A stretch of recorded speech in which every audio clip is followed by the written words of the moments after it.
episode of REV Sports Wrap It Up. I am Josh Maber alongside Tishka. This is your fancy F around crew is what you got for us for a little bit. We will be joined by So a little bit later on. She is fighting off the plague, so just bear with her. Send her all of her well wishes to her to get well as soon as possible. But she's still here. R.I.P. But we're just going to bring her in for certain segments because we need her expertise on those things and all of her great opinions on that. But Tushka, how we doing? Oh man, we're doing good. Yeah, I mean, trying to get a little bit better.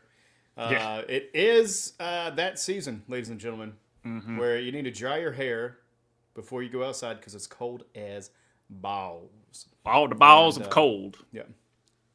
And speaking about balls, we're gonna huck it and chuck it and football. We're going through the scores here. We have a lot. This was a great week of football. Even though we'll get into Dallas and freaking dude, that was a great game. It was a great game. I mean, you had all the Simpsons characters getting involved. Ralph Wiggum caught a touchdown, dude. You got to be excited about that. If it was, I see dead people. Yeah. F the Cowboys. That's all I heard. But going through the scores here, Lions beat the Packers in a great game, 34-31. Big. Dan Campbell laid his nutsack on the out on the table and said, "Deal with it." And to get to that win, Steelers beat the Browns 27-14. Saints beat the Giants 14-11. Dolphins beat the Jets 32-26. They're technically still on the hunt. They're not done yet, but that window is closing. Jaguars beat the Titans 10-6. Vikings beat the Falcons 42-21. Eagles beat the Panthers 22-16. Panthers are giving everybody fits these days. Buccaneers beat the Raiders 28-13. Seahawks beat the Cardinals 30-18. 49ers beat the Bears 38-13. The Bears didn't even show up for that one. That was kind of sad looking. Rams beat the Bills 44-42. 6 touchdowns by Josh Allen. Not enough to beat the Rams there. Chiefs, waved their dark magic wand and won again somehow 19-17. But that's what they do. And the Bengals did beat the Cowboys 27-20 because the Cowboys. Oh, let me see if you've heard this before.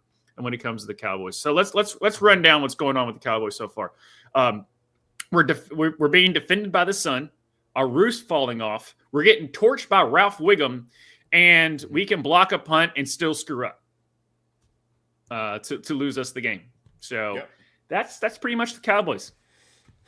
Dude, that block punt, I feel like that summarizes your entire year.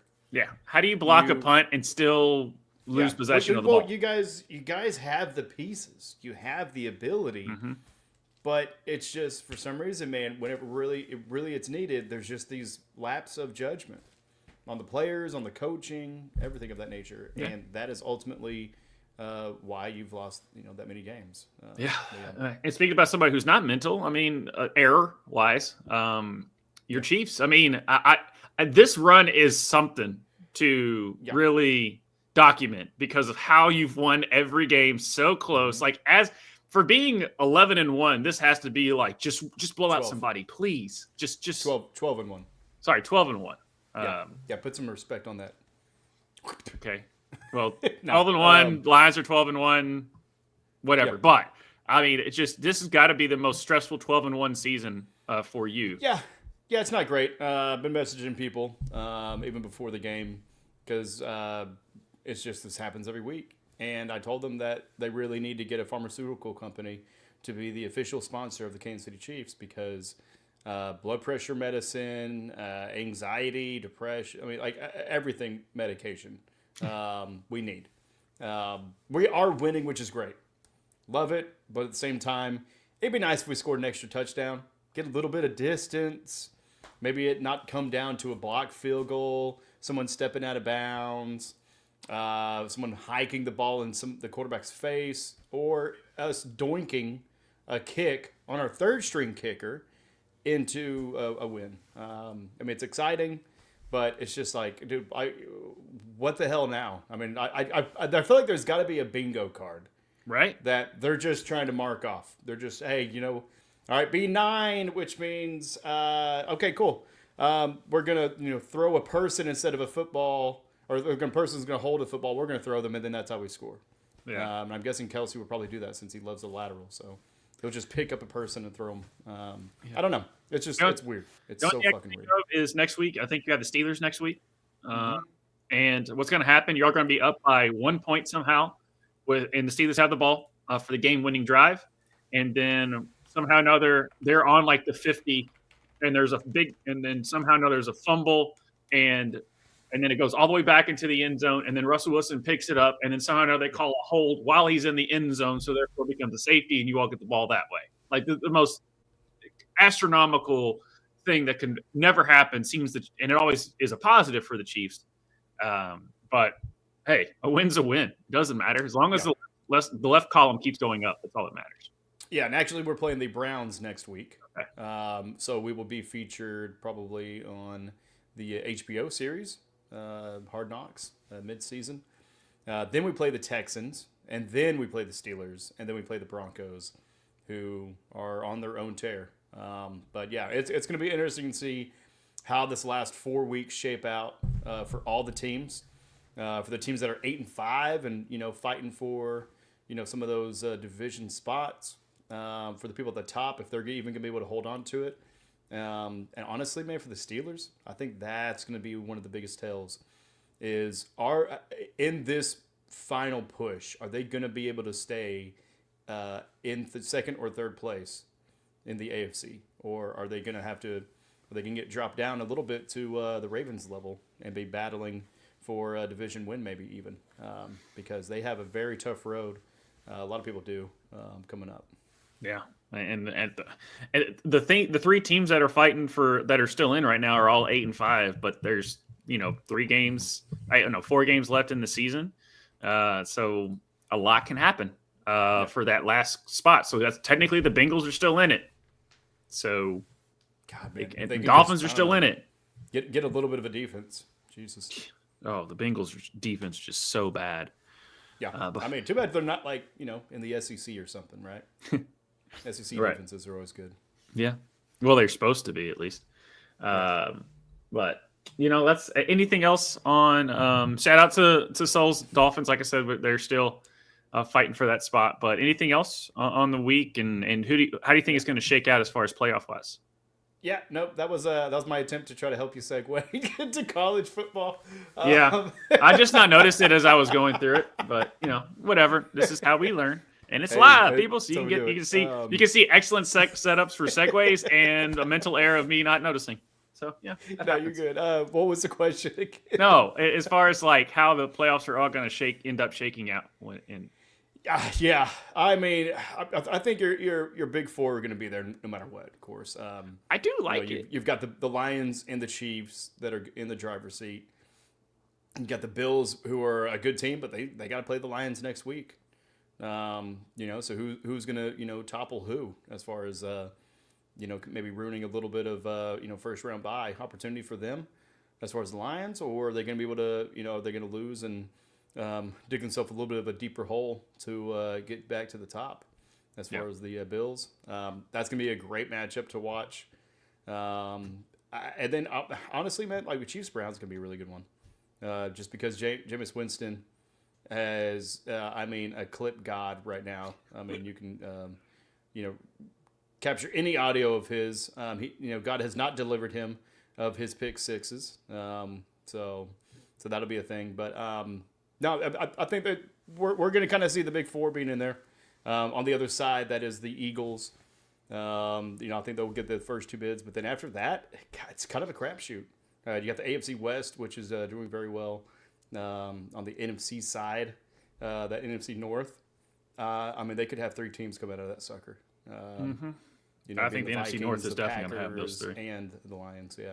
Yeah, I just don't see how those 3 teams are going to really stumble. Maybe the Vikings, but Vikings they look like they stumbled there for a little bit, but then they picked it back up, and they're looking like a wagon again. Oh, dude, just pouring points on. Yeah, and then you got the Rams over there in the NFC West. Rams and the Seahawks are going to be a pretty interesting battle. I don't think the Cards or the 49ers are really going to be able to do much there, but it's going to be a lot of fun football. But I'm excited for the young guys. Yeah. The young guys in college football. And speaking of playoffs.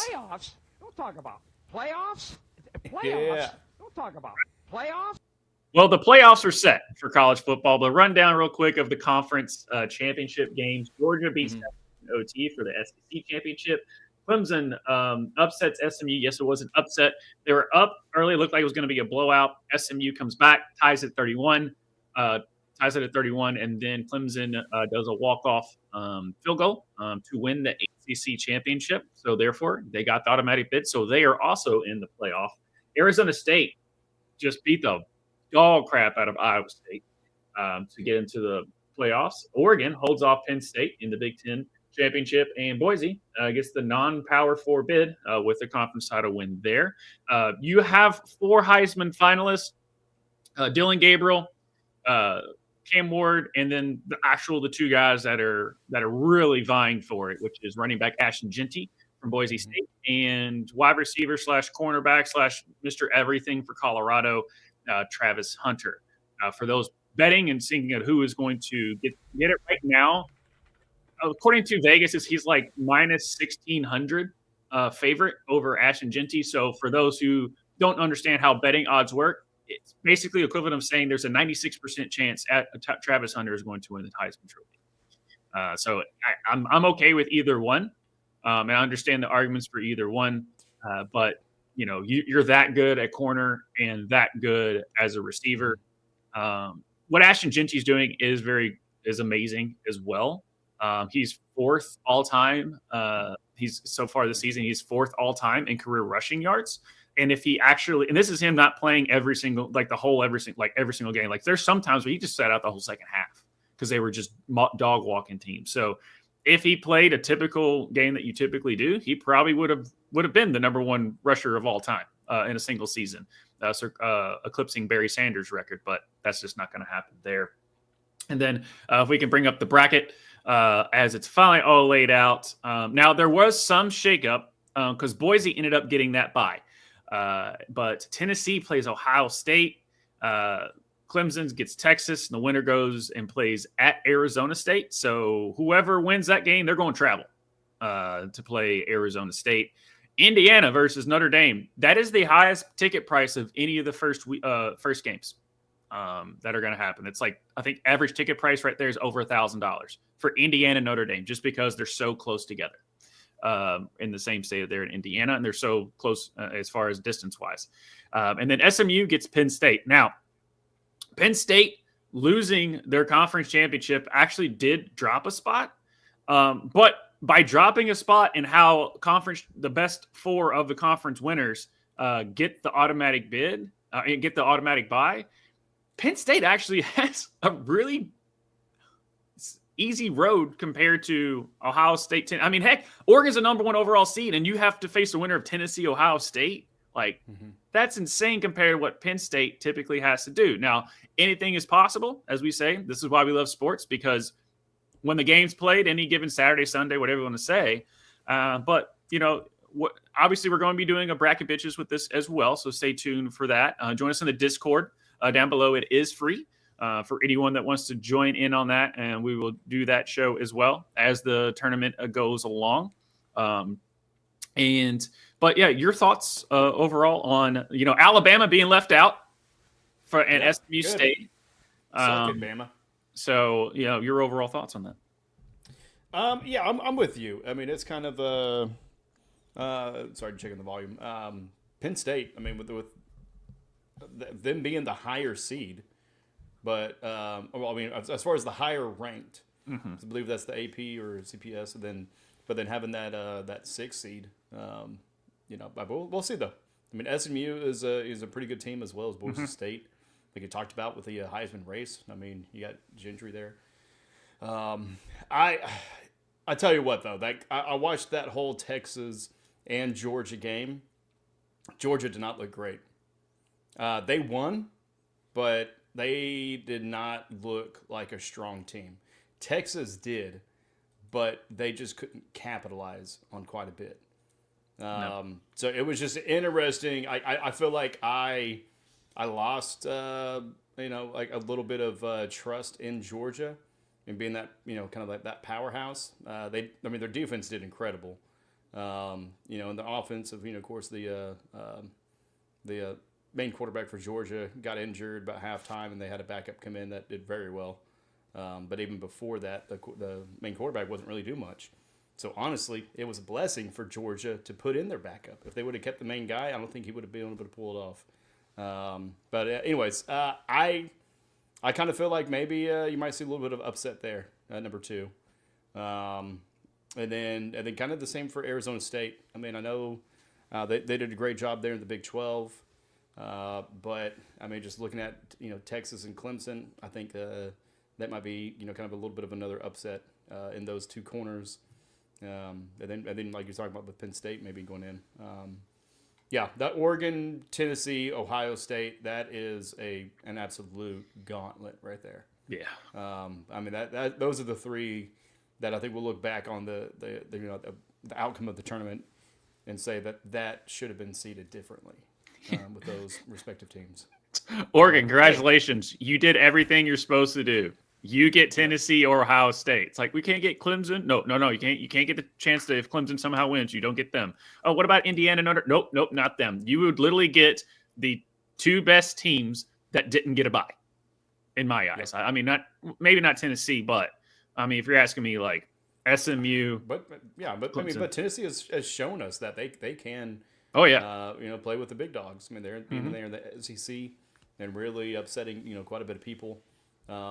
Just because they didn't put everything together consistently throughout the season. I mean, that's why they got that seeding, that ranking. But at this point, man, I mean, it's just 1-0. That's all you got to do. Go 1-0 each and every week. Yep. One game at a time. Nothing that happened right now really matters in the regular season. Yeah. It's that whole corny thing of one game at a time, one play at a time, one breath at a time, one fart at a time, whatever they go off with there. For every inch. Yeah. It's a great speech. Bad movie, great speech. But I like that movie.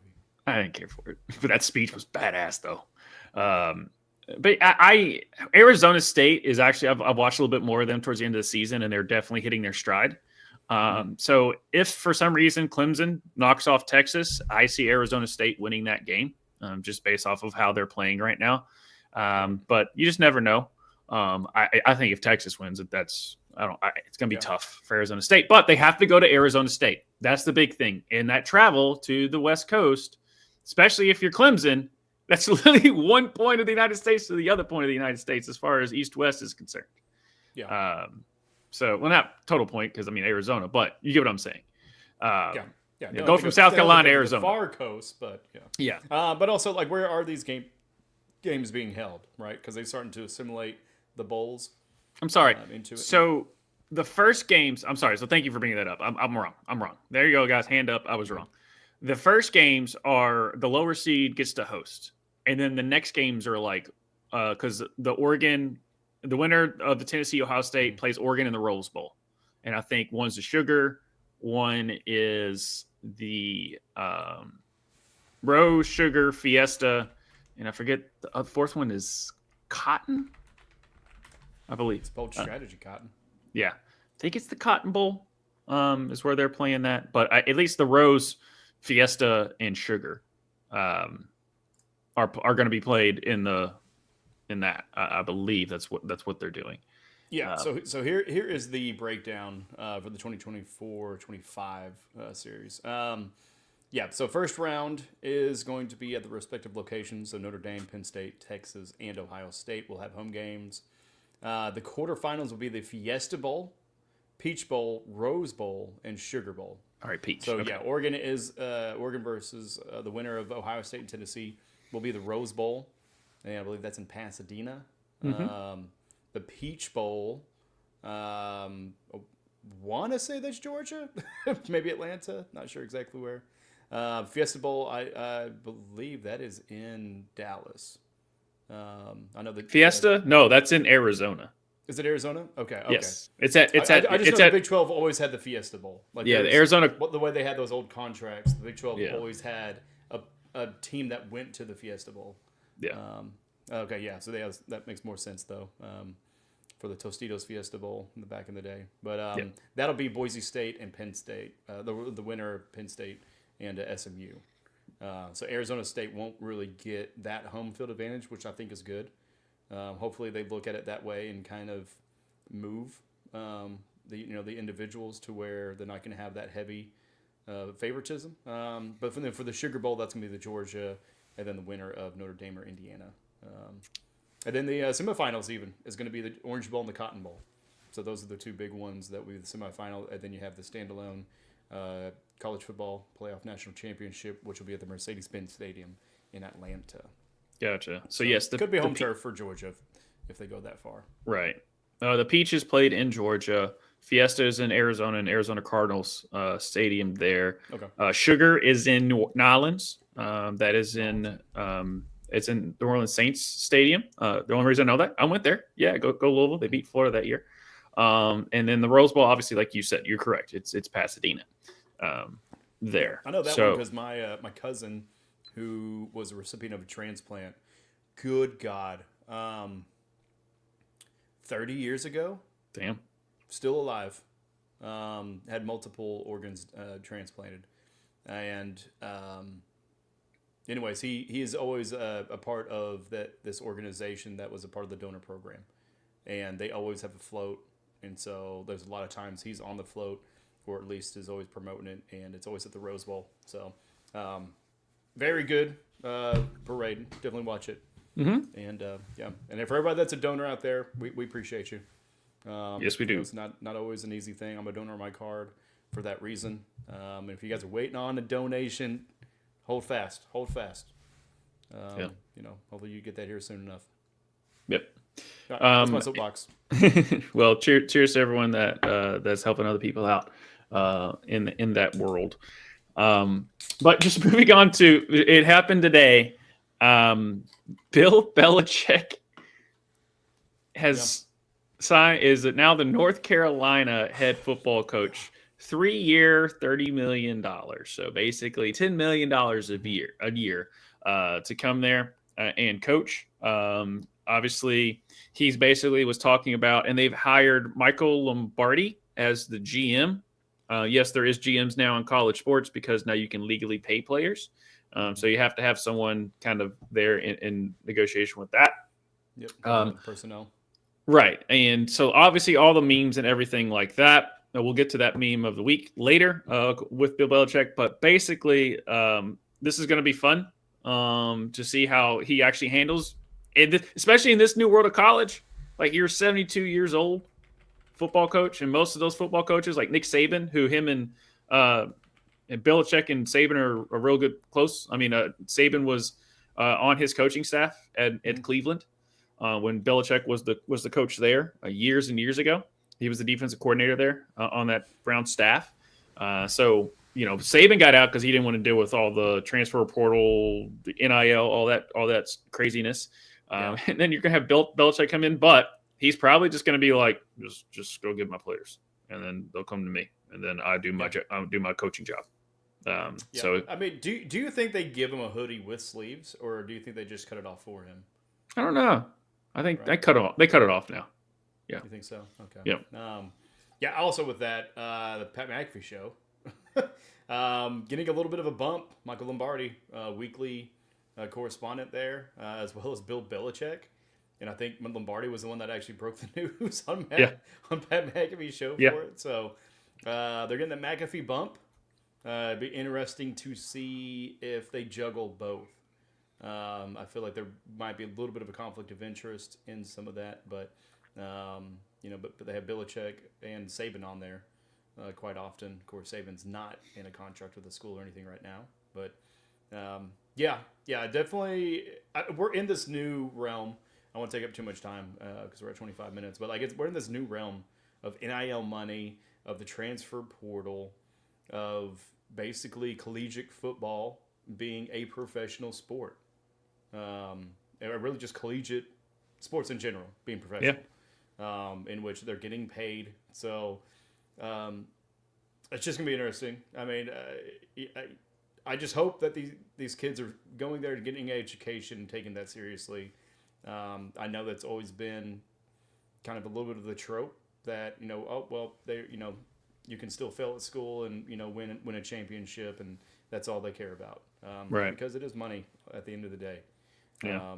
That moves it around. But yeah, just hope that this, kind of really, provides value to the kids, because the previous, athletes have gone so long without getting paid, and basically, just the schools and the organizations making, tens of, billions of dollars probably over the last, 30, 40 years on jersey and apparel sales on these talent. And so we'll see. We'll see how this all shapes out.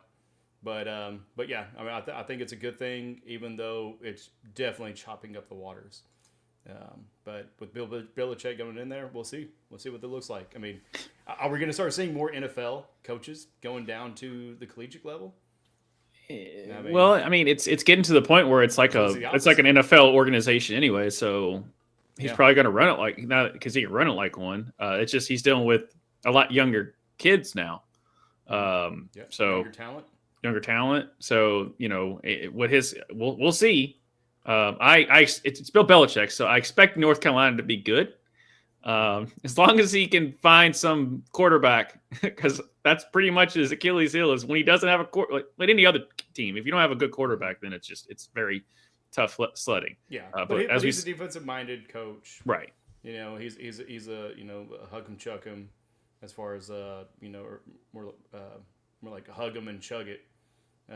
Instead of passing, he's more of a running coach. But yeah, we'll see. I mean, with the 3 years, I think we talked offline yesterday about it a little bit. Might just be paving the way for some other people to come in and take his spot. And he just brings his name, his image and likeness to the situation. But yeah, we'll see. We'll see what it looks like. I'm excited for it. Congratulations, Bill. And maybe his girlfriend can get free tuition. Who knows? But yes, no, kind of what you were alluding to earlier before we kind of move on to basketball, is with the Belichick situation, the people are saying in the background, another thing that he was negotiating with them is that, he'll come in and get everything and set the culture and get the program going, and then his son's going to take over after. So basically, it's just like nepotism type of thing. But that's a rumor. Nothing's ever came out and said exactly what it is. I mean, who knows how long? He might go 1 year and be like, what the hell did I get myself into? But the dude wants to coach. And he apparently he doesn't have a hobby. So, and I guess he realized he can have more control at North Carolina and a college rather than going and dealing with a bunch of other stuff. Because when he was at the Patriots, another reason they let him go is because he had full control and he lost his fastball because he just missed on player after player, and so they just had to. It was just time to move on, which happens with most coaches. I mean, like we said, Andy Reid at the Eagles, it was just time to move on. Harbaugh with the Niners, it's kind of time to move on. But yes, he does want to be around his girlfriend's peers. Yeah, we'll yes. Yeah, so for anyone who doesn't know, a 72-year-old Bill Belichick dates a 24-year-old. Dude, love it, dude. I wonder if he's going to be at the frat parties. Just taking just nitrogen hits. He's going to be vaping. Yeah, man, fuck the system. Let me tell you how I invented the veer offense. I invented the nickel defense. But they'll think that everybody will just start wearing like cut off sleeves and be like, dude, that's so badass, it's so cool, and they have the hat backwards like us. Oh no, there's gonna be the student section gonna be all about the cut off hoodies. Definitely, dude, right. Definitely. That's be great. Yeah. All right, so let's move. So I can take over this next one. me. I can get warmed up. You guys want me to help out? Yep. Ready for basketball. Yep, that's it. You gotta get you gotta slap the bass. That's fine. Okay. Slap at a bass. So for the NBA, still early in the season, so Cleveland's doing pretty well. Your Oklahoma Thunder, same different week, same kind of thing. But you're starting to hear murmurs now of certain teams floating players out there to see what they can get. One of them is Jimmy Butler for the Miami Heat. That's been thrown out there for right now. Now it was threw it out there of a couple that like maybe at the end of last week, early this week, that was thrown out there, but really nothing happened with that. You just saw it once. It was like, oh, they're shopping around Jimmy, and then there was nothing. Typically, when you get closer to after the All-Star break or anything, when they realize that, hey, it's over, so let's just unload and get a bunch of draft picks, and the other teams are trying to make that push for a championship. So you really don't see a whole lot of movement right now, just trying to get guys not being hurt for that. When it comes to college basketball, UK comes back from double digits to defeat Gonzaga. That was a really good game. We talked about Auburn and how great they looked, and then the next game they lose to Duke at Cameron. So that happens. Arkansas came back last night and defeated Michigan. Michigan had a chance to tie or win the game on a last-second shot, but unfortunately they missed. And then Purdue and Kansas are kind of off to a shaky start. So I was expecting Purdue to take a step back. Obviously, they don't have Zach Edey. I didn't think if they'd take a step back like this. I mean, Penn State just walked them off their own court. I think they beat them by like 20. And then Kansas went down to Missouri. They lost to Missouri. So it's not the fact that they're losing. They're just losing badly to teams that are inferior to them. That's the issue. Easy. And then easy talking about Missouri like that. I mean, you look at Missouri's roster, you look at Kansas' roster, but it can happen. With that being said, yeah. Well, and it's also that's a very heated rivalry as well. Yeah, that's a border war. Yeah, it's a border war there. But the big news: the number one recruit in the 2025 class. I know I forgot to put in the notes, but AJ DeBastania. I think I got his name correctly. 6'9". He's a number one recruit. Commits to BYU. And he committed on First Take. Stephen A. Smith, he was just like, why wouldn't you want to go to North Carolina and play Duke? He goes, why can't BYU play Duke? And then he's just like, this Stephen A. Smith was just like speechless. I'm like, all right, I like this guy, this kid. And then, but as far as how much is he getting, the Mormons got money, guys.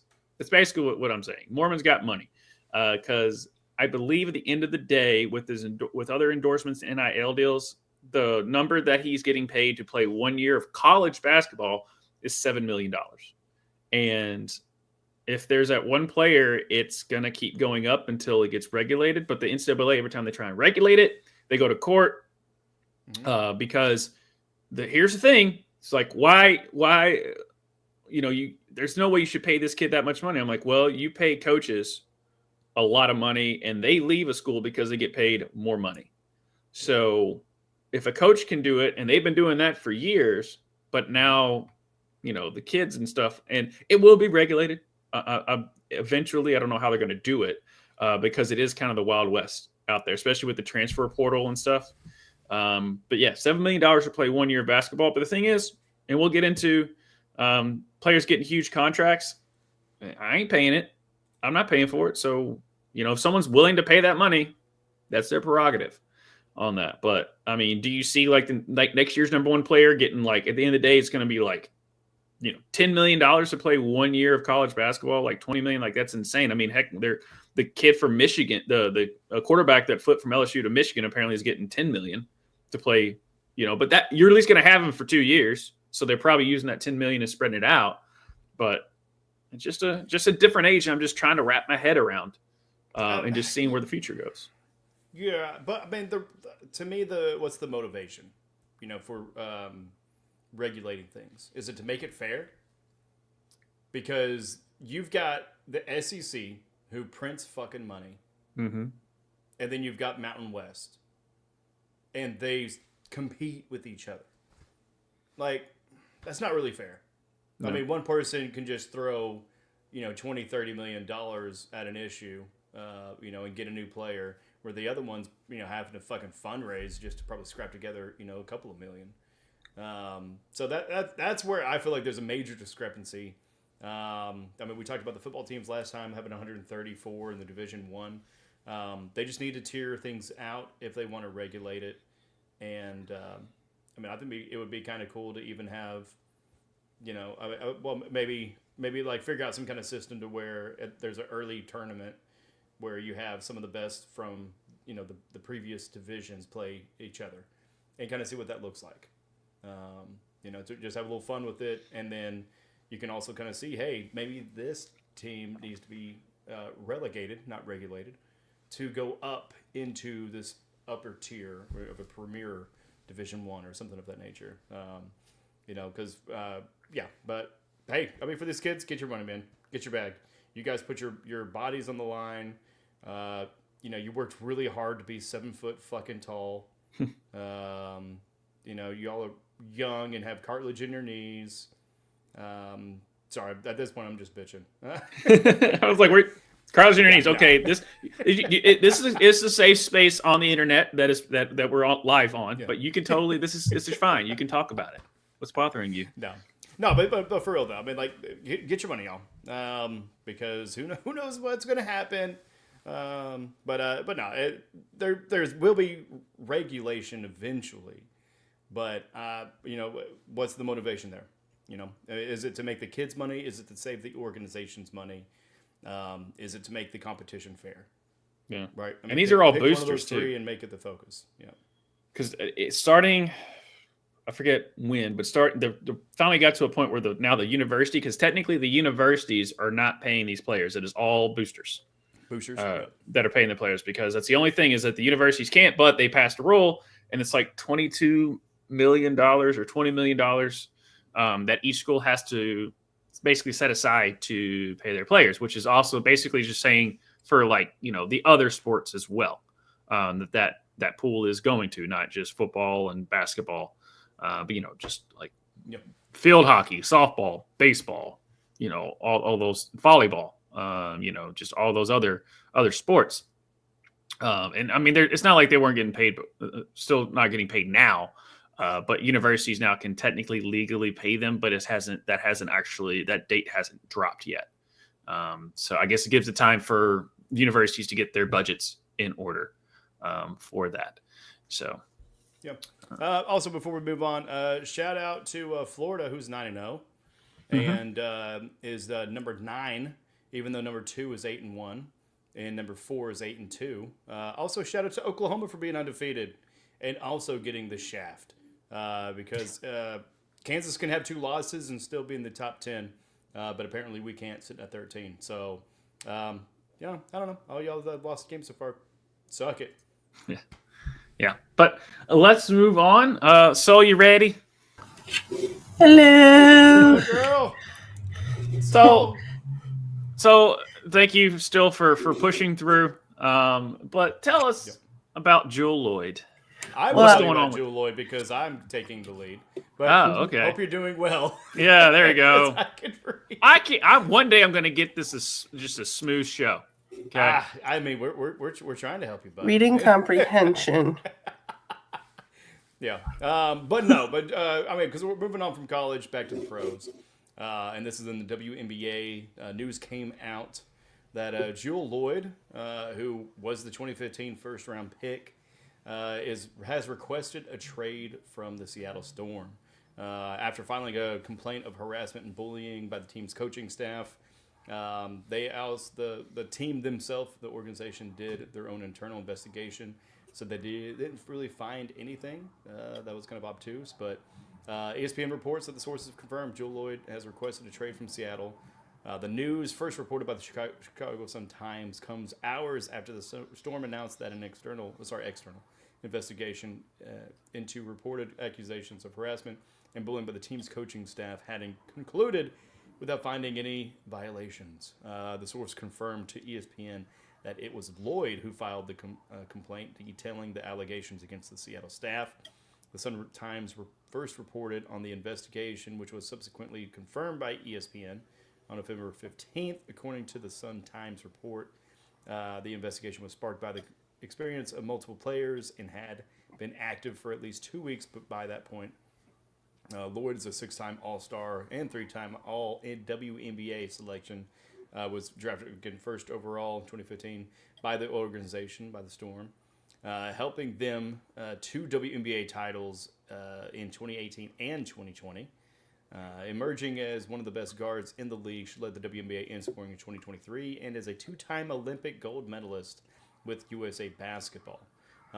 There's a lot more like kind of details, but I really just want to hit on the point of with the coaching staff, her head coach is Noelle Quinn, and apparently she is a gangster. Your starting power forward came in here and described you as gangsta. Mm-hmm. Like that said that you are gangsta. Mm-hmm. Would you describe yourself as gangsta? Sure would. Straight. Straight up. Straight up, she says she's a gangster. She's guilty. But no, with Noelle, she actually left the team in 2018 after they won the championship. So it's kind of an interesting dynamic where you've got two former employees, former players on the same team in 2018, winning the gold. Then all of a sudden, you've got your head coach being your former teammate. I don't know if you've worked in a situation to where, when your coworker and friends became a manager, it throws a little bit of a wrench in the system sometimes. Sometimes you question why they do things, and others may expect nepotism in that regard. But for Lloyd, though, she signed a 2-year extension in September 2023, returning a Seattle centerpiece amid a franchise identity shift following the departures of Breanna Stewart, who went to New York Liberty, and Sue Bird, who retired earlier that year. Lloyd's return helped attract massive free agent signings heading into 2024 in Nika Agumake. Yep, there you go.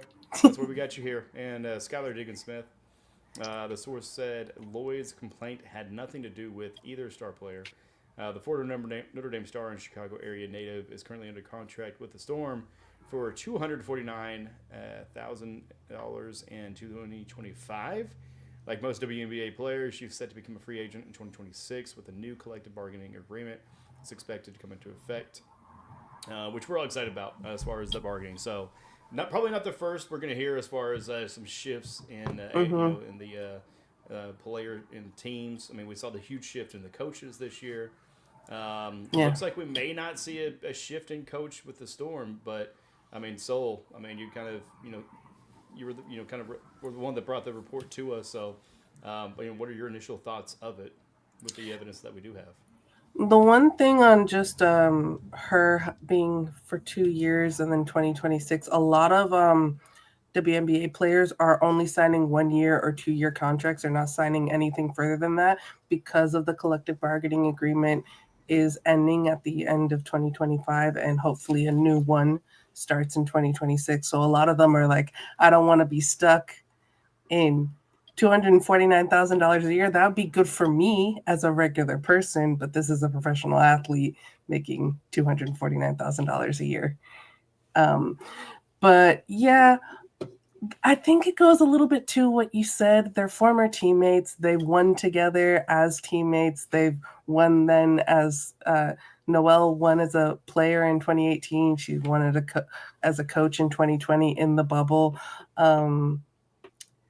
Sue Bird talked about how like it was weird that her former teammate was now her coach and was much younger than her. So she remembered her coming into the league. So there could be those weird, awkward moments there. Yeah, I don't know how to feel. The investigations, I want to trust them. We live in a really distrusting world now, so it seems like nothing came out of that. But Breanna Stewart did leave. She did go to her home state of New York, but Stewie did leave. And so usually if there's smoke, there's fire. So I'm interested to see if anyone else comes forward. I'm interested to see where she'll end up, because I don't think she should stay in Seattle. Clearly the relationships cannot be mended. I've unfortunately been a part of a few HR investigations, but on both sides. I've been on one where,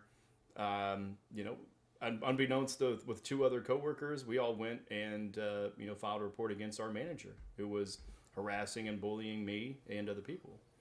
And, in those, situations, you've got so many different angles to look at.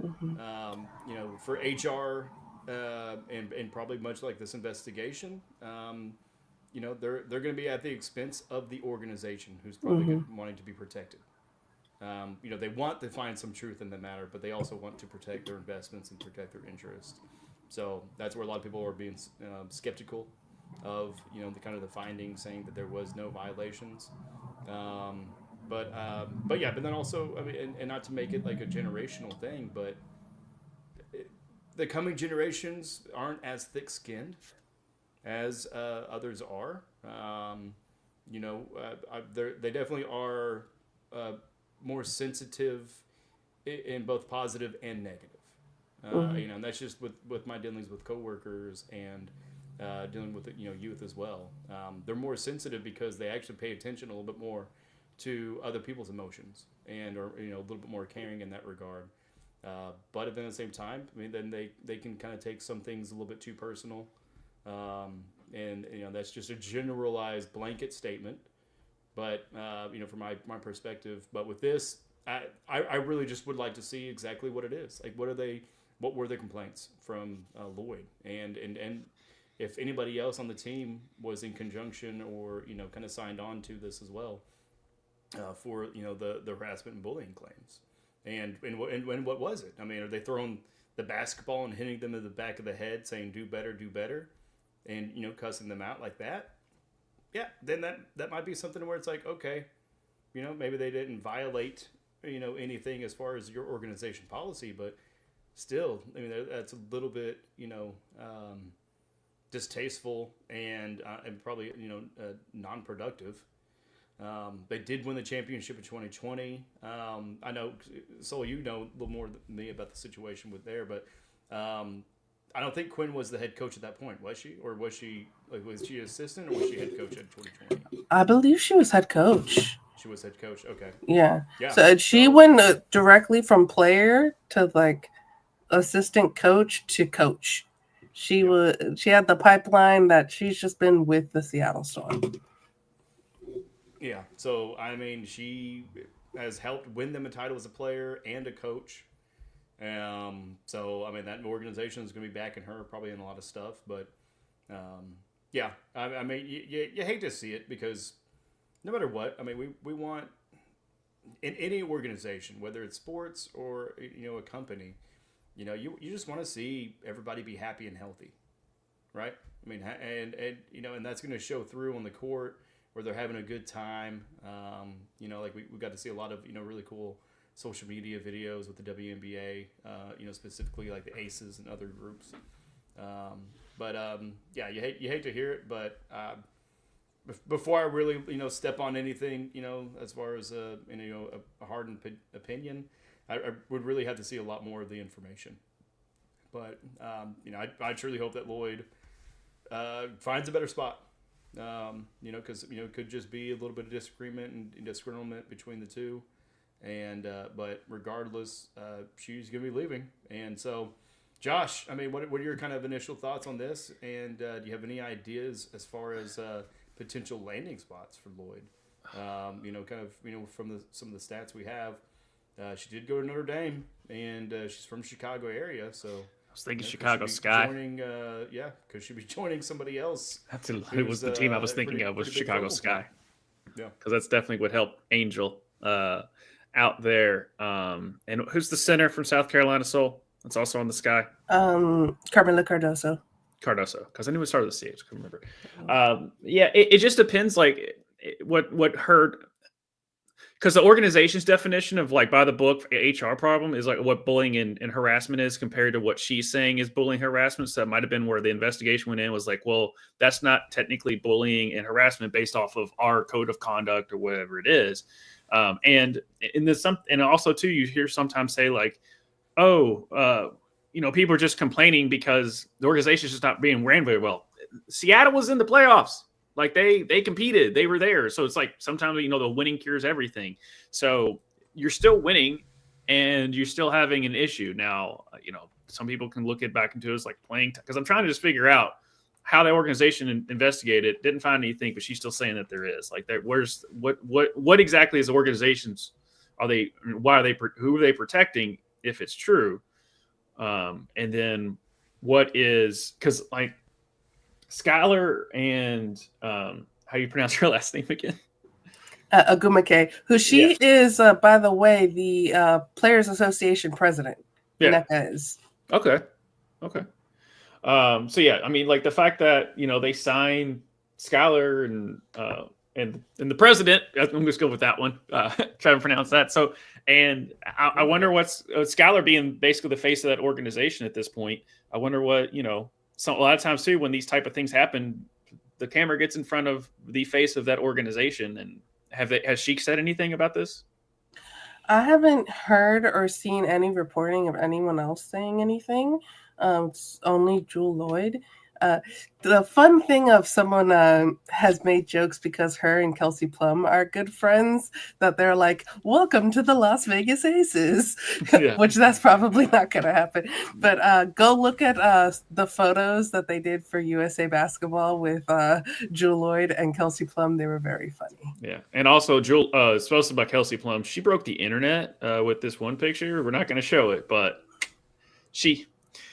damn, Darren, you really effed up, dude. That's all I'm going to say. I'm Googling it now. Yeah, she broke the internet. Anyway, but yeah, that's where I'm at. I was like, I just want to know what Skylar's saying and what exactly went on. It feels like this Hamilton thing because we really don't know. She just said it was. The organization said there wasn't, so no one else was in the room where it happened. Like, I want to know what happened because I can't really say it's a he said, she said type thing. Unfortunately, and I want to know facts before I really come up with that's why I'm going back and forth and not really stating an opinion, because it's hard to have one when I really don't have anything in front of me. And I wouldn't really even say Skylar is the face of Seattle. I would say Jewel now, with both Stewie and Sue Bird gone, would be more the face of Seattle. But what's interesting with Skylar is Skylar used to have beef with Diana Taurasi, and that's why she left the Phoenix Mercury. Mm-hmm. So I wonder if she's always, anything that she has to say can always be very interesting. Oh no, Skylar's, that's what I was saying. Like, Skylar's she doesn't hold back. No, that's what I'm saying. That's why I was like, put a microphone in front of her. She'll let you know what's going on. Yeah. So that's kind of like, I wish I had a clear, this is my situation, like this is my opinion on it, but there's not enough there for me to form one, unfortunately. Yeah. Yep. I like it, but yeah, we go from the talking about that story as far as some shifting in the WNBA. So you got some more information on the expansion of the WNBA. Yeah. Expansion draft. We have new teams coming into the WNBA in 2025. It's going to be the Golden State Valkyrie. I believe 2 teams are coming in 2026. One of them is Toronto, which I didn't put this in the notes, but apparently their name got leaked and they're going to be the Toronto Tempo. So that's their name. But for the Golden State Valkyries, on December 6th, they had their expansion draft. Each franchise had to designate 6 players to protect, which means that the Valkyries could not take those players away. And outside of those 6 players, Golden State could pick 1 player from each team. They didn't pick from every team, but they had the ability to. Like, for example, they did not pick anyone from the Seattle Storm. But this is the players that we have that they picked. The 2 names that I noticed right away immediately was Kate Martin, who it was with the Las Vegas Aces, and then Kayla Thornton, who just won with the New York Liberty. Kate was kind of like the rookie for the Aces, and they all had fun with her. There's that video of them in Dallas where they were at a steakhouse and they left her and they just went on the bus and she's chasing after. They had a lot of fun with her rookie year. There was a very special relationship between her and Asia Wilson as well. So that's going to be a little sad that they're not going to be teammates anymore. And then Kayla Thornton, as I said, she just won a chip with New York. And even though she's not one of those starting 5 players, she's one of those players that she comes off the bench. She has a high percentage of scoring. She's a really good player. So that is kind of a loss when it comes to bench players for the Liberty. So it's going to be interesting what the Liberties do to try to replace her. We did have people going online. So Asia cursing because she's lost her rook. And then with the New York Liberty goes, damn, they took the homie. Yeah. And then in here too, Stewie saying Ruby's gonna be pissed. That's Stewie's daughter. And then they got a dog. We love you, KT. So the Valkyrie are gonna have to answer to Ruby because she lost her homegirl there. Yeah. There was another cool video of Kate, and also shout out to Kate Martin from a person who was just showed up to the draft. Thinking just to support her teammates, gets drafted. She got drafted 3 times this year. I just want to throw that out there because she got drafted by Vegas. Then she gets drafted in that 3v3 league. Then she gets the supplemental drafted. So Kate Martin goes from just showing up thinking she's not going to get drafted to be drafted 3 times in one season, 1 year. Yeah. So that's kind of crazy stat that she should frame there. But also, there was a video, I think, one of her friends, she was at the apartment, and she's showing the screen of Kate Martin being interviewed, and then she turns her camera around and holds it up, and Kate's sitting behind her at her computer, talking to them. So she's literally it's like an Inception thing of Kate Martin doing her interview. So that was pretty cool there. It might be her girlfriend too, because but I did not see that video, but I did see a video of her and her girlfriend moving from Las Vegas to. Okay. It probably was. I didn't know. So that's why I said her friend, because I didn't want to overstep anything. But we do have a video of just Asia and Kate being really cute. And I'm going to miss this next year because they would do the Finding Nemo thing before every game. And arrest. Please report any such behavior to Iris Usher, securing our guest. And arrest. Please report any such behavior to Iris Usher, securing. We're not gonna have Finn Noggin anymore, and that makes me sad. Yeah. Hello, Dad. Jason, you should have came earlier. We talked about Belichick earlier, or they did. Yeah. I'm not mad that I'm playing you, or that we're playing you. In fantasy football, I'm excited to beat you, and we're excited to beat you. Let me preface that we're excited to beat you, Jason. What's going on, man? Have a good night, Jason. I know he's going to bed. Yep. Good night, Early. Jason. And then thanks for joining us as well, Justin. Always a pleasure. Yeah. There. Justin can hang. He's up with us late. Can hang in. Speaking of Justin, join me and Justin tomorrow night for Ruckus Wrestling at 8 o'clock Central, 9 o'clock Eastern. And then next up, we got some unrivaled news. For those, Skip this part. for those who didn't know, Paige Bucker signed an NIL deal with the new professional women's 3-on-3 unrivaled basketball league earlier this year, becoming the first NCAA athlete to receive ownership equity in a league as part of an NIL deal. But she's now not the only one. It was just announced last Thursday that Flau'jae Johnson of LSU has also signed an NIL deal with Unrivaled, also getting equity ownership in the league. Paige and Flau'jae are not going to be playing in January because they are still in college and they're playing for their college teams.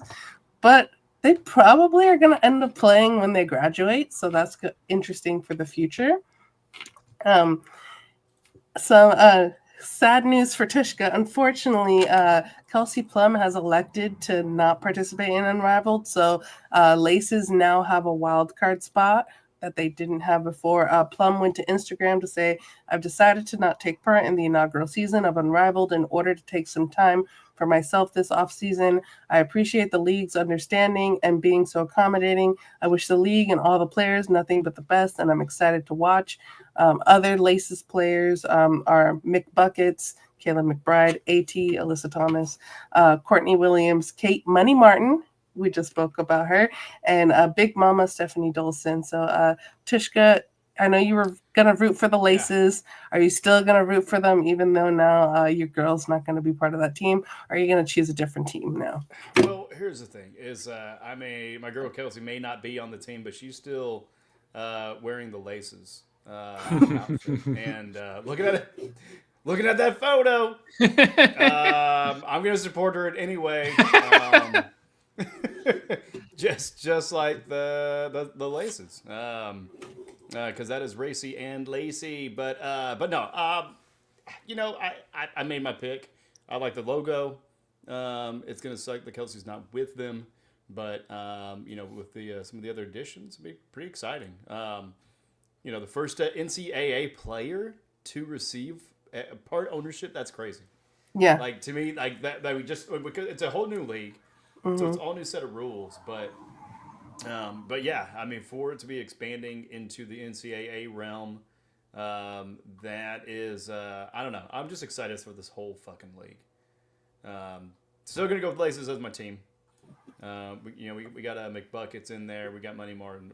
We're still good, but yeah, I'm excited to really see what really comes of this league and what it looks like. Yeah. Hopefully, with Kelsey, I mean, I don't know what the contract looks like. I mean, she's pulling out as a player. Does she have to pull out as a part owner as well? That I don't know.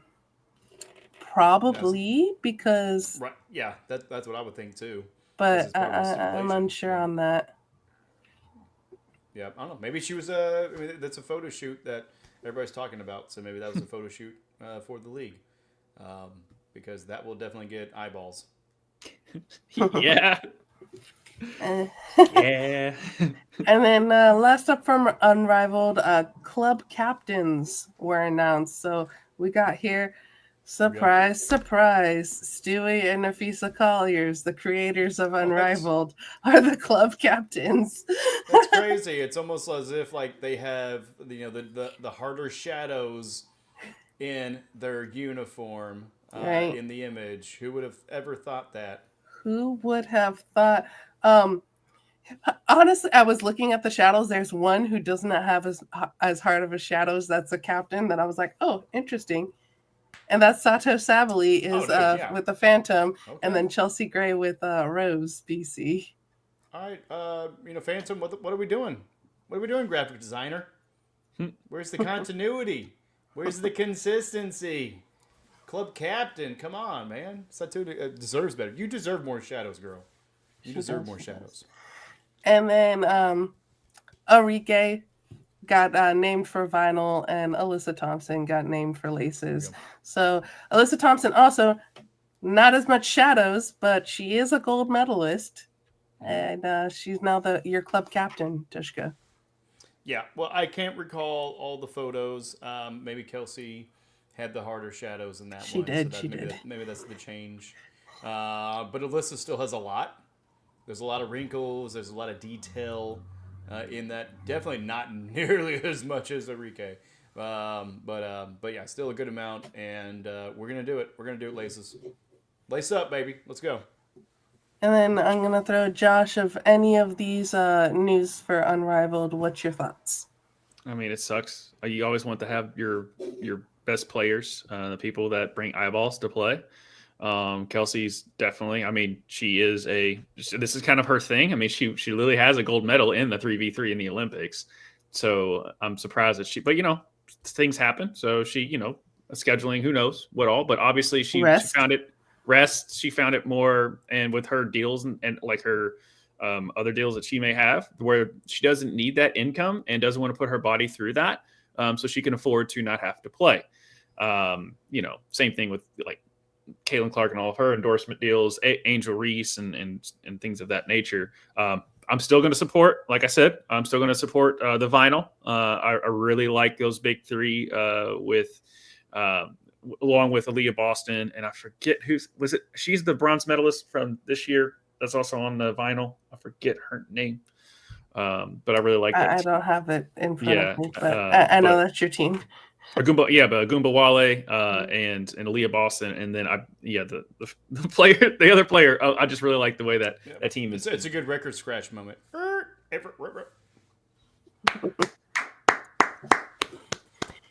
Yeah, but yeah, it just. If I had the audio, I would have played it for you.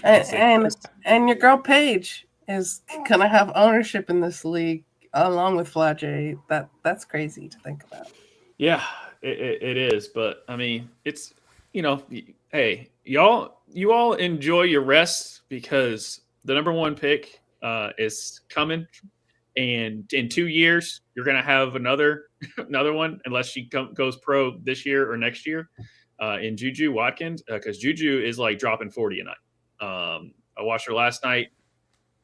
Also, USC, there was like 4 people in the stands last night. Come on, you've got an all everything player that only comes around once a millennia, and you're not giving support. Come on, USC, do better on that.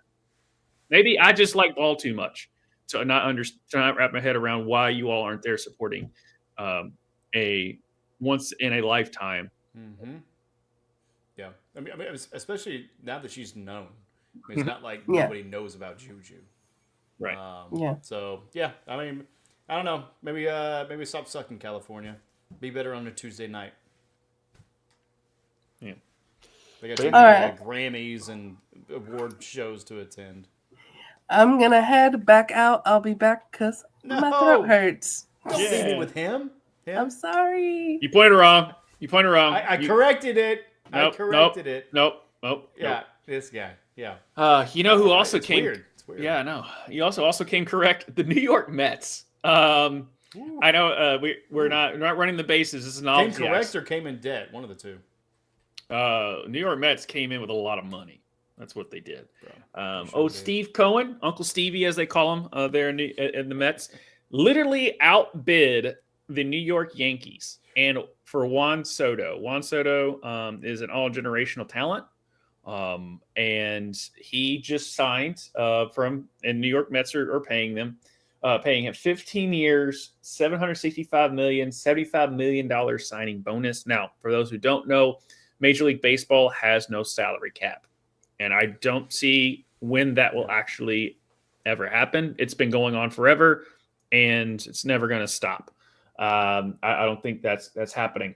It's a little details with Soto's contract is the largest in Major League Baseball history, dethroning the $700 million agreement between Shohei Ohtani signed just a year ago with the Los Angeles Dodgers. Now, somebody like, that's a lot of money for one player. Well, they signed Shohei Ohtani, and now they're the World Series champions again. There's no deferred money. So for people who don't know too, all of MLB contracts are fully guaranteed. There's not like, it's $100 million guaranteed, but you have to do this. You have to, incentives and stuff like that for like the NFL. I'm not sure what the NBA is, but MLB, fully guaranteed contract. So a lot of times, in order to make sure they have enough money that their checks don't bounce, they typically defer those payments, which we talked about Bobby Bonilla, July 1st with Bobby Bonilla Day, who is getting paid $1.2 million a year, and he'll get it till 2035 from the New York Mets, because the owners at the time didn't have. Yes, Justin, I'm sorry, I have to talk about this. But yes, they didn't have the money at the time, so they basically deferred the payments, and they deferred Bobby Bonilla's contract out until 2035. So what a pinch in there. This isn't 15 years, and in 15 years, he is going to get $765 million. He helped them he helped the Yankees get to the World Series last year. But guess what, guys? Money is the whole, and I know Yankee fans are like, I can't believe he would leave the tradition and stuff like that. I'll give you 765 million reasons why. And basically what happened with the contract, and for what I'm hearing, it's basically like Steve Cohen was the owner of the Mets, was like, you name your price. And it was a bidding war, and the Yankees realized Steve wasn't going to let up, and they weren't willing to go over a certain amount. And so Soto was like, cool. I think they stopped at 700. I believe the Yankees got to 700. And then after that, they realized it wasn't worth it. Where, Cohen's worth like $30 billion. So it's not like he's really sweating giving out $765 million. I mean, with him paying Lindor and some other players that they have. I mean, it's a $1 billion payroll that they're after signing that. Okay, thanks, Justin. Yeah, click on Justin said that down there with the 760 there. So yeah, for 16 years. So thank you for that. So yeah, it wasn't like it was a astronomical one. It was just the fact that the Mets offered him more. I guess obviously less years that he'll get that money. And $5 million and one less year. Yeah, and then Justin, while you're there as well, oh yes, and he can have a beard now. So that is the thing. He can have a beard now. But Justin, help me out because there was another thing that some scuttlebutt came out that's saying that his family was mistreated. That like they were about Soto's family was mistreated in like and not the clubhouse or something like that. I don't think that really has anything to do with it. I just think people are just kind of grasping at why Soto would leave the Yankees for the New York Mets. It's not like he leaves the Yankees for the Dodgers. He leaves the Yankees for literally across town, which has always been the little brother and stuff. But now they got pockets. They had no pocket. I didn't think it would. There. Some other details, though, with his contract. It includes an opt-out clause after 5 seasons. So it means he's still guaranteed that contract, but he can opt out and go to another team if he wants to. I doubt that. But you never know what's going to happen in 5 years. Here's the deal's exact structure, though. 2025-26 season, $46.87 million. 27, he'll get 42. In 28-29 season, he'll get 46.8. And then 2032-2038, he will be paid at least $48 million throughout that entirety there. If Soto does want to re-enter free agency as a 31-year-old, the Mets have the opportunity to override his opt-out by adding an additional $4 million per season to the final 10 years of his contract. This would give Soto, $50 million per year for the final decade in Queens, and raise the grand total of this enormous deal to $805 million. According to MLB's Mark Feinsand, I think I pronounced that correctly, Soto will earn $500,000 if he wins a National League MVP award. Other notable aspects of Soto's deal include a full no trade clause, meaning he would need to approve any deal that sees him shipped elsewhere for the 3rd time in his career. Soto also gets to wear the number 22 with the Mets, a number that previously belonged to third baseman Brent Batty, and a luxury suite for home games per Heyman.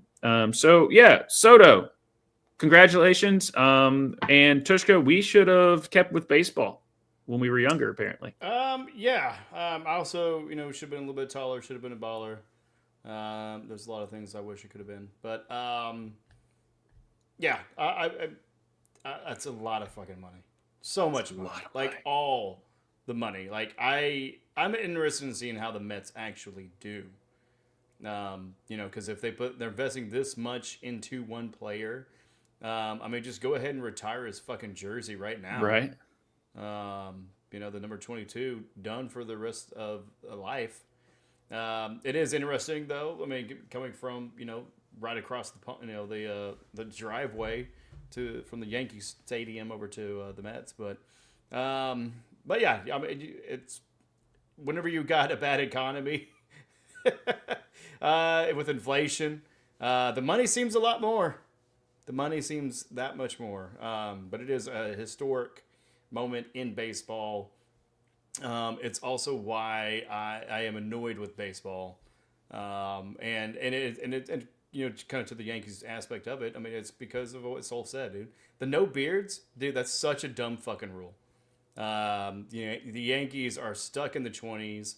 They're mobster ran probably.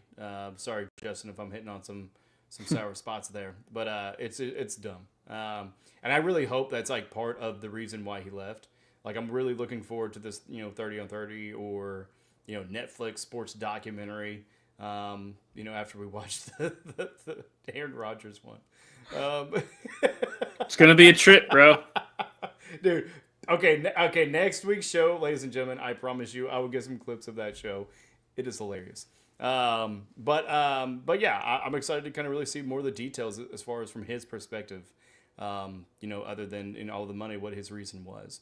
But it's, god dang, dude, that's so much.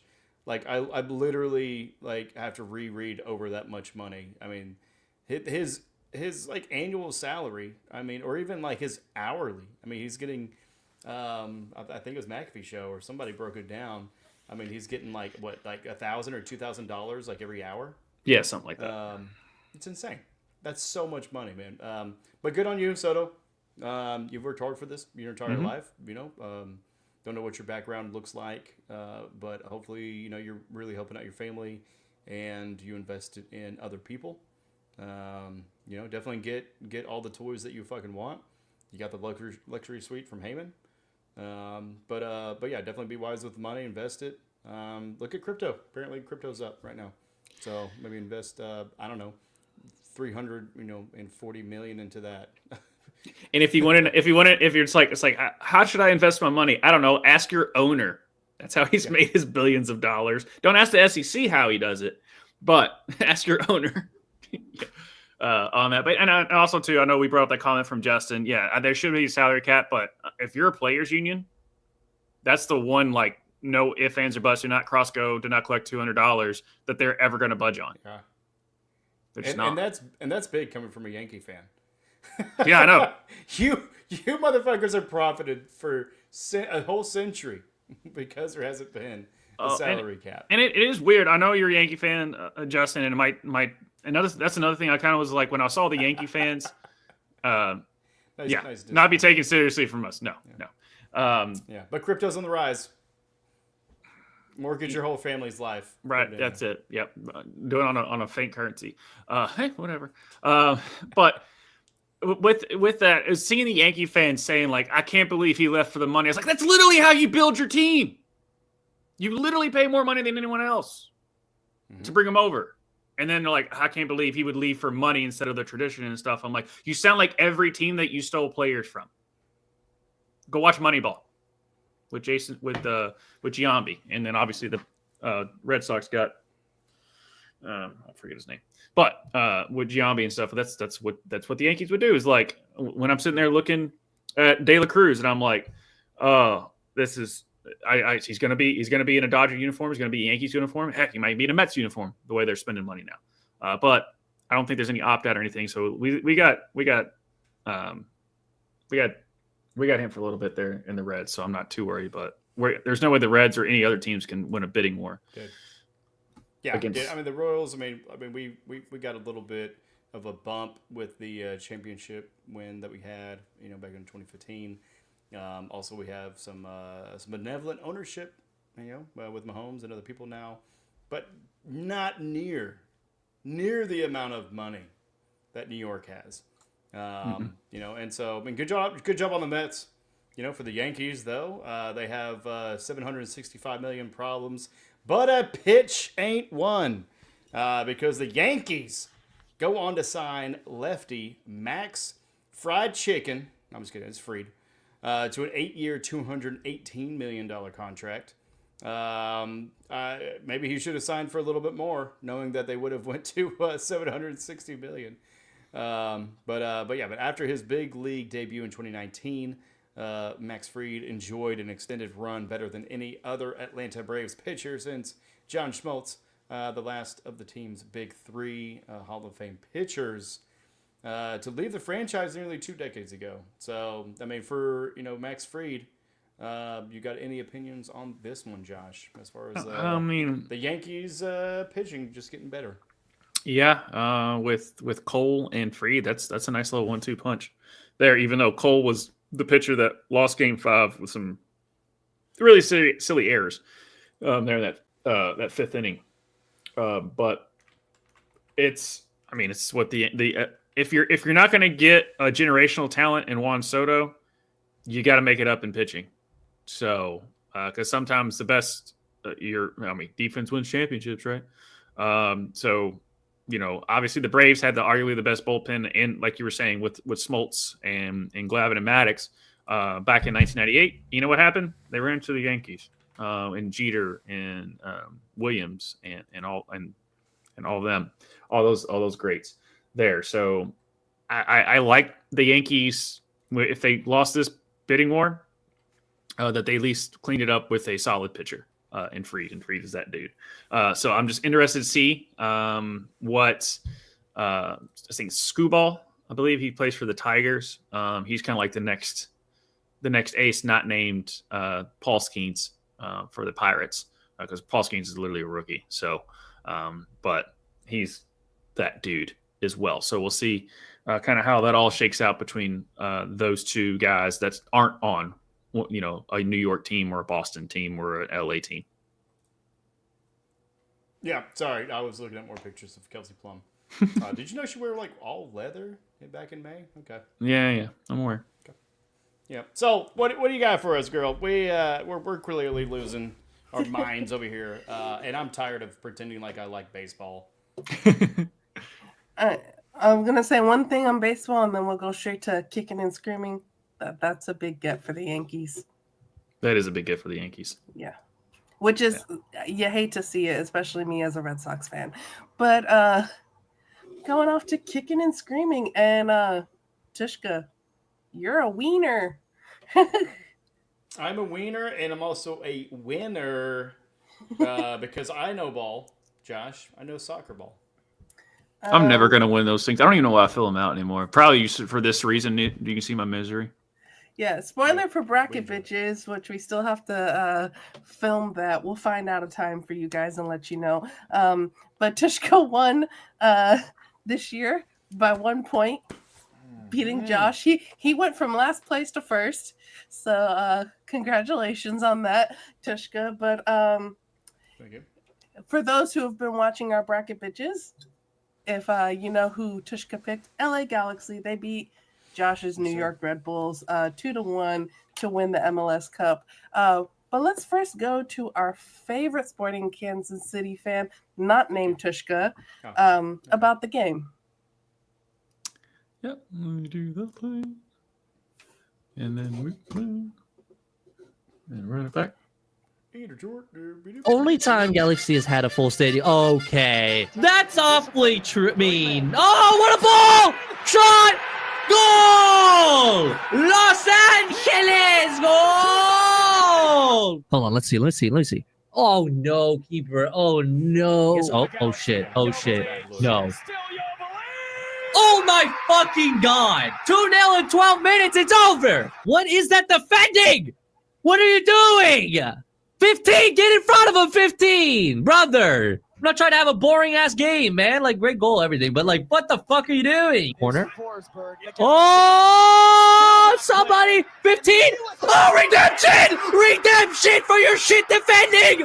Oh, it's the guy you guys were talking shit about just scored. Holy fucking God. Oh my God.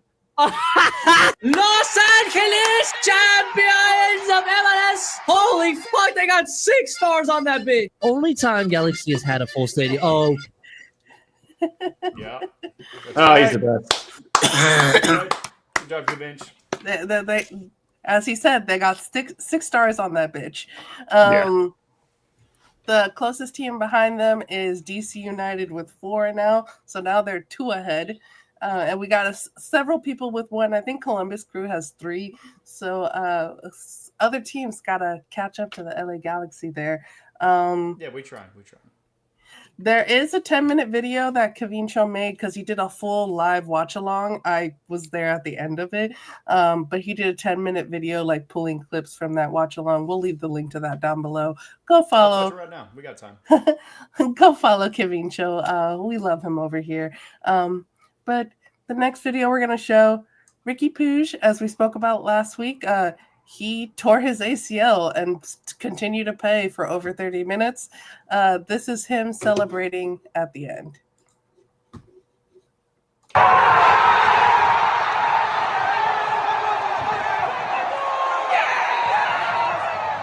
He's like, I'm going to carry you. Yeah.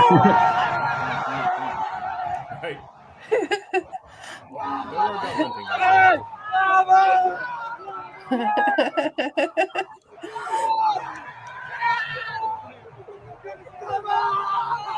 about Cool. But yeah, I was like, don't get in the pile and then re-hurt his knee or something like that. Like, so he did well on getting on that. Yeah, his teammates saying, I will carry you. Yeah.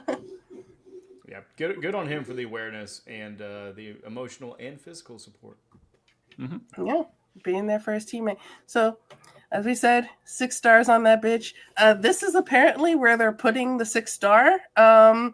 As a graphic designer, Tushka, what do you think about this, and where would you put the 6-star?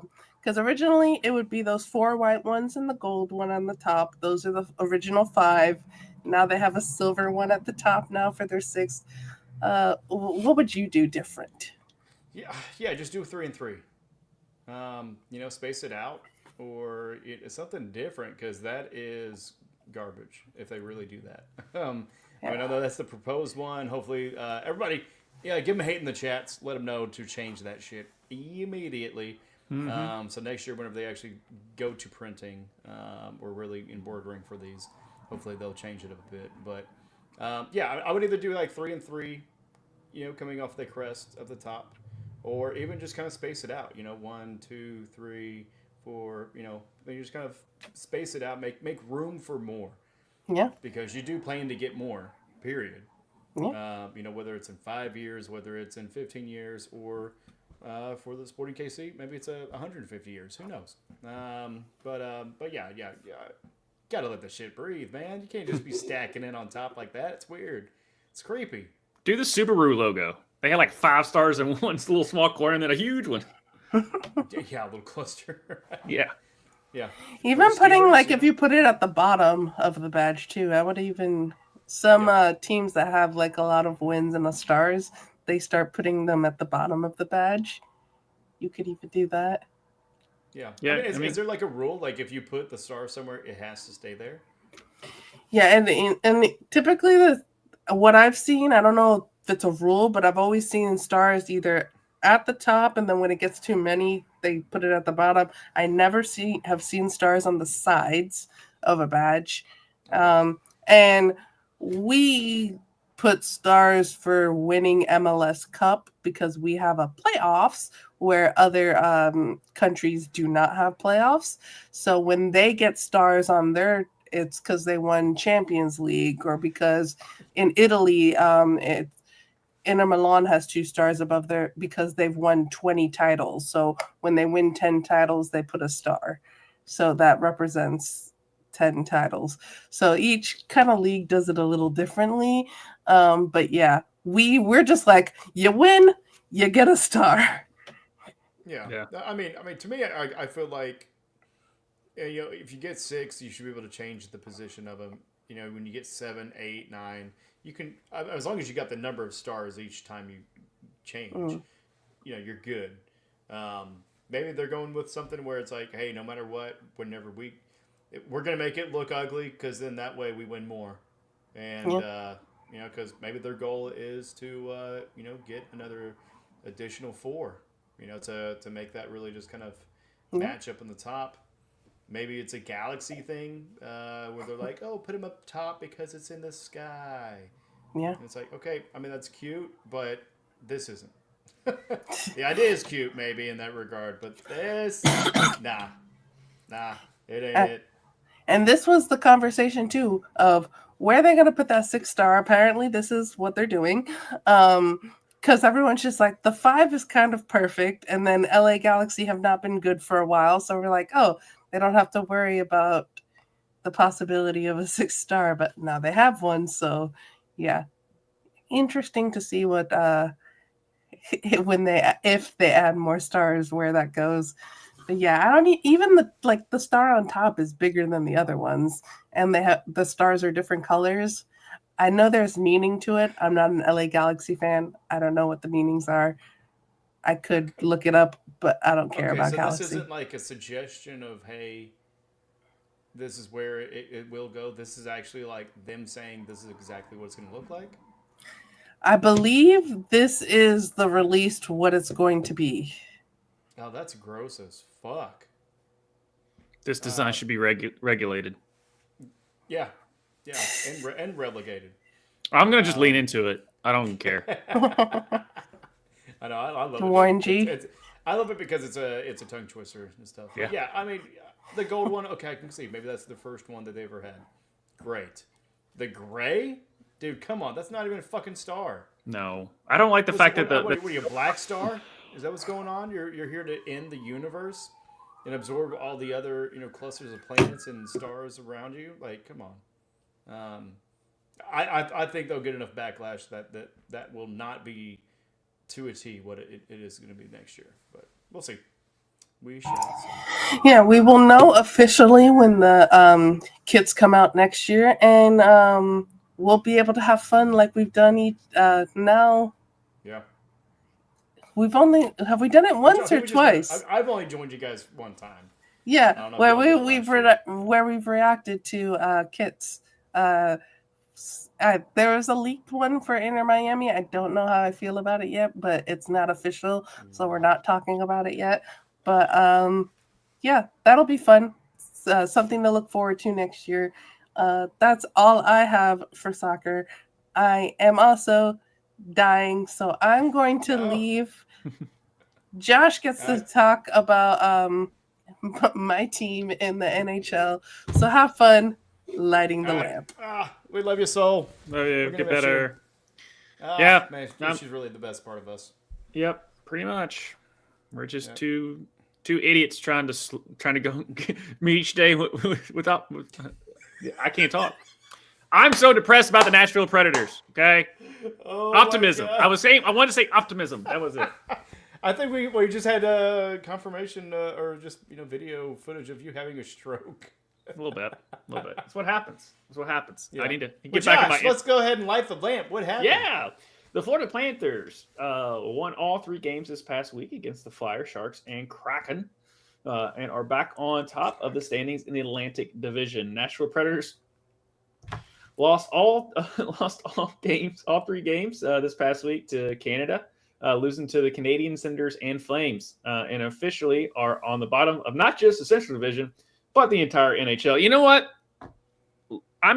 We're literally taking, if you're not first, you're last to heart, and so. That's what I'm going to do. Don't give me hope. Just burn it all. Just do it. Might as well. I don't care. I mean, just like I'm a Predators fan. I'm a Cowboys fan. My pets' heads are falling off. I don't know where else to go with that. But I like it. But with the current leaders in the Atlantic, the Florida Panthers, Metropolitan is the Washington Cat. Yes, I'm a Reds fan too. Thank you, Sol, for pointing that misery out. But you know what? All you sickos, and I'm even including Sol and Tushka in this, because they just like to see me in misery, because they just end up producing content out of that. So when my team loses, they get to see me just bitch the whole time. I was in a video where I absolutely lost my shit after losing a game. So yeah, just join the club, man. Yeah. Well, that's just the brand for Ruckus. Right. But yeah, and then the Metropolitan, the Washington Capitals. So Caps here. Central Michigan, Minnesota Wild. The Winnipeg Jets have the same amount of points as the Wild with 2 more games won. 21 to the Wild's 19, and better goal difference. So I don't know exactly why they're not on top, but it basically will even itself out there. And then Pacific, it's no surprise there. The Vegas Golden Knights. Like I said, I have the Hurricanes. That was my pick. They're still battling it out, but that's a tough division. Feels like they trade every single time there. So in the Metropolitan there with the Rangers and everything. So I know you keep up so much with hockey. Did you just claim a team? I think it's the Dallas Stars. I didn't necessarily 100% claim them. Okay. I will probably more than likely be cheering for them this year, just out of proximity, proximity of me being closer to Dallas than any other NHL team around here. But yeah, I mean the Stars are 27-17. Looks like they dropped a little bit because the Wild is number 1. But then the Jets, the goddamn Jets, from Winnipeg, not New York though. They are in second place. But yeah, I'm ready for the fights, man. When did the fights start? Is it like a time of year? Is it like a New Year's resolution where they try to get into more fights, or is it more the playoffs? It's when the bell rings. Oh, okay. Okay. Yeah, I didn't hear no bell Yeah. on that, but yeah, that's That's where. the bell to stop it. But yeah. Yeah. But yeah, no, man. For the tiebreakers, I really don't understand any of that either. I still am yet to figure out icing. Yeah. So I feel like it's the same as what's the other one equivalent in soccer, right? there you go. The Devils technically were in KC, and then they moved to Jersey. That's a long time ago, but they technically that's crazy because I thought the Devil went down to Georgia. Yeah, he was looking for a soda steal. He was in the back. He was way behind. He was looking to make a deal. He was, but you guys watching, you big hockey fans, you maybe have a missing tooth. It's okay. We don't judge you on that one, but No. let us know in the chats. Tiebreakers. How the fuck do they do that during the regular season? Because like I said, the point differential is kind of in the different for the Jets really, but for some reason the Wild is still up there at the top. So I don't know. I'm confused about that one, but hey, let's go Stars. Yep. Let's get 'em, bub. Yeah, and I think it's like there's always a column where if they go to overtime and they go to PKs or a shootout, it still counts as a tie and not a full loss. So it's another weird thing that they do, I guess, because of the percentage of ties happening. I guess they just don't want to penalize it for it. But I'm like, I'm pretty straightforward. There's a win and there's a loser. There's a winner and there's a loser, and it still happens. But so therefore, if it happens, shouldn't you go for the win column? But I don't know. Overtime is 1 point. Thank you. Yeah. So Yeah, there we go. But you're right. That is weird. You know what also is weird? yes. Ohio, bro. Unlike me, you caught on to the segue. Nah, I picked it up. Yeah, that's fine. Yeah. Mm-hmm. Yeah. But this is a Way to weird frame it. story that happened. I'm not saying that. Hey, Ohio State. I feel it's just getting at this point. It's just laughable on how sad this is getting. Right. I'll go ahead and take it since it says I take lead. Okay. Yeah, Ohio lawmaker wants to make a flag planting a felony because they suck that much at life. They suck that much at sports, and then they extend it beyond that to where they have to put in to an actual legal ordinance where you can't plant a flag. If you win, you win. How about that? How about you guys be better and you don't lose to Michigan? But anyways, they introduced it as the OHIO Sportsmanship Act this past Tuesday. The act would make it a felony offense to plant a flag in the center of Ohio Stadium. I guess to me, then the big question would be planting. What exactly is planting? If it's holding up a flag, does that count as planting? Is it then putting it on the 20-yard line? Because then it's not on the center. Hey, what you going to do about it? But the bill would prohibit planting a flagpole and flag in the center of the Ohio Stadium field on the day of a college football game. So I guess just go midweek and you can do it. And to name this act the OHIO Sportsmanship Act, notably this bill specifically references Ohio Stadium because that is their chant. OHIO. But like Cincinnati's Nippert Stadium in there. It is dumb. It is absolutely ridiculous. There's another R word I would say, but I don't think other people like me saying it. Josh, what are your thoughts on this one, man? And how much do you hate Ohio State that much more? It's over. I'm sorry, Ohio State. It's over. This literally put the cherry on top of Michigan owns you. They own you. They have broken you so bad that you're wanting to make a dumbass bill because, they're putting the flag on the field. I don't like it no more. You know how you prohibit a plant flag? Win the fucking game. Mm-hmm. It's not hard. It's not hard. No one died. No one got hurt. Yes, pepper spray was involved, which stinks. You don't want that to happen, but you showed more fight after the game than you did during it. Now, and your coaches, and it is.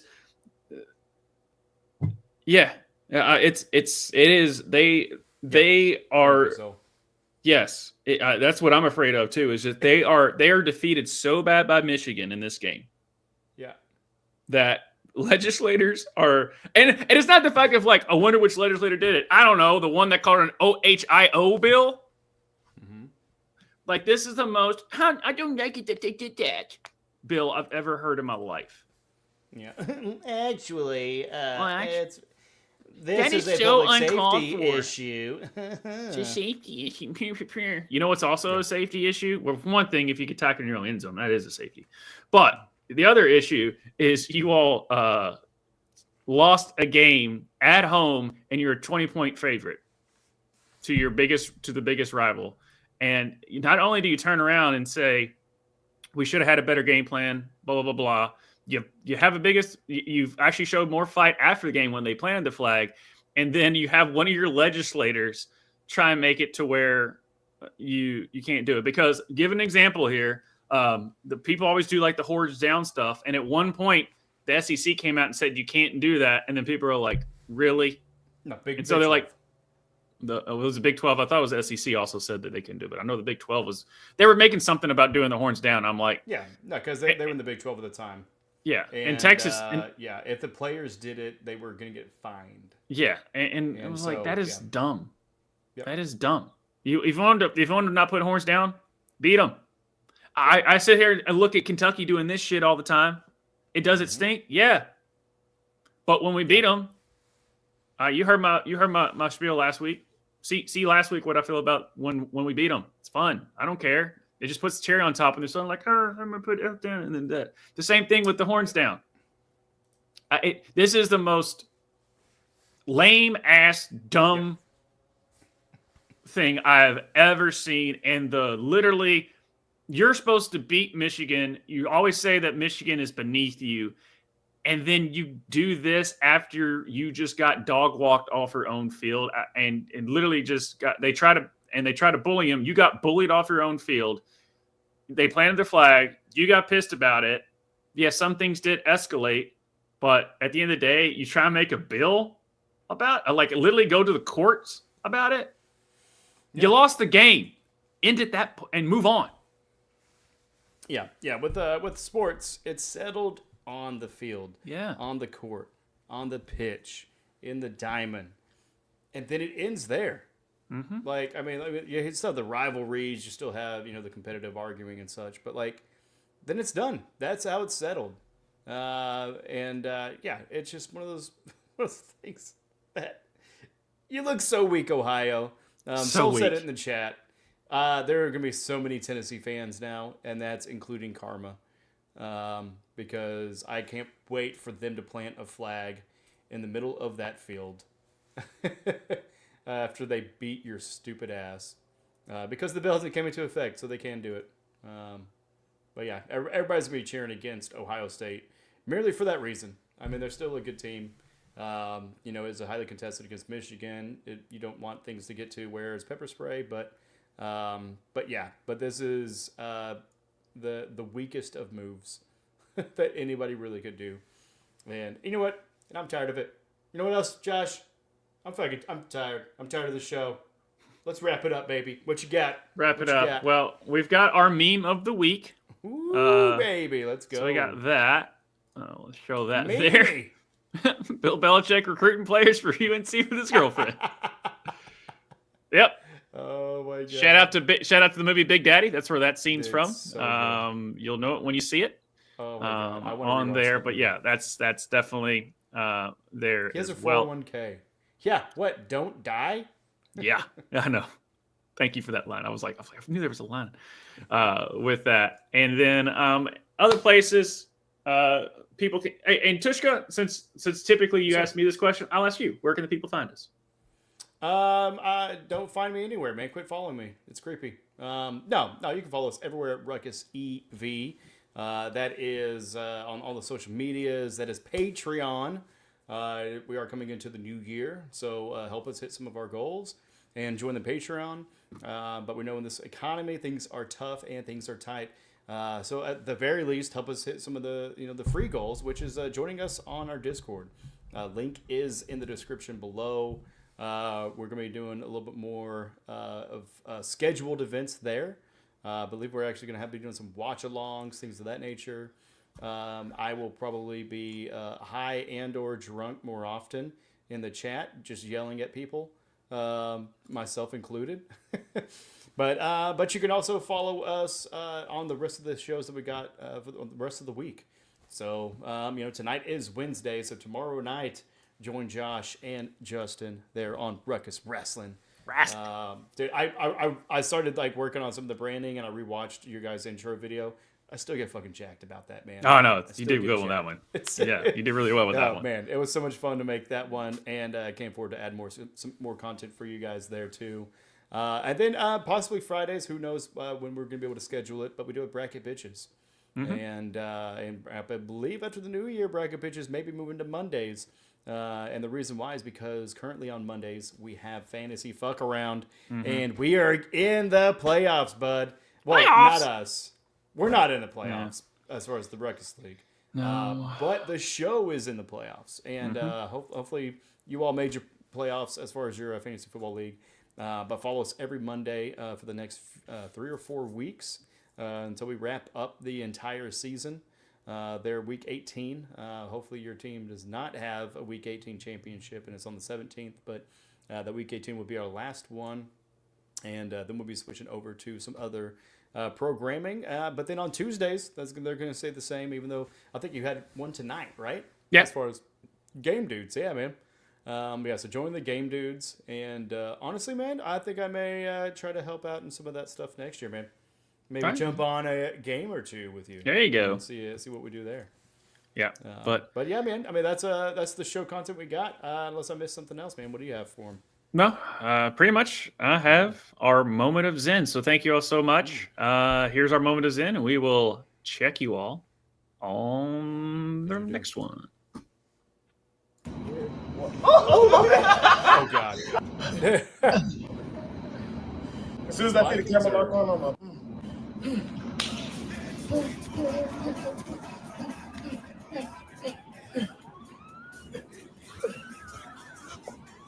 Oh, God, dude. Right on the tailbone.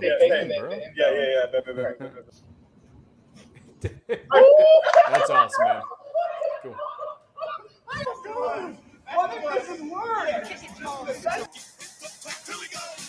I thought that was the same thing. Okay, no more. Yes.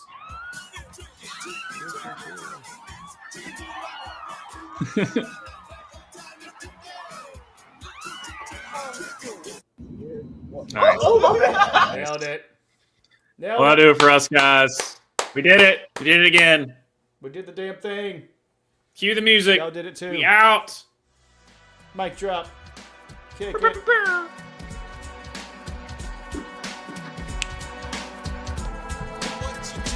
Kids.